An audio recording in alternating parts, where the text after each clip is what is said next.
ఉస్నాబాద్ మున్సిపాలిటీలో 11వ ward BRS అభ్యర్థి పూదరి సంపత్ కుమార్ను గెలిపించాలని 11వ వార్డులోని మహిళలు కారు గుర్తుకు ఓటు వేసి వేయాలని వార్డులో తిరుగుతూ ప్రచారం చేస్తూ భారీ ర్యాలీ నిర్వహించారు.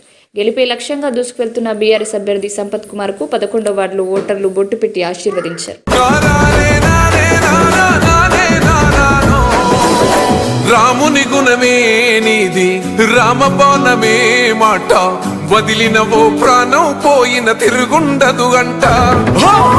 అన్యాయాన్ని చూస్తే ఆగదులే నీ అడుగే అవతలోడు ఎంత వాడైన ఎదురెలుతావంట. ఓర్వని కల్లే నీకు సంకల్లే ఇస్తున్నా తెంచేస్తావే ఏ ఆపద పిలుపును విన్నా. ఏ ఆడబిడ్డకు అయినా ఏ అన్న తమ్ముడికైనా ఏ చిన్న గాయం అయినా వస్తది ఆవేశం తిరగేస్తది నీ మీసం. రెప రెప రెపలాడుతది నువ్వు ఎగరేసిన జెండా.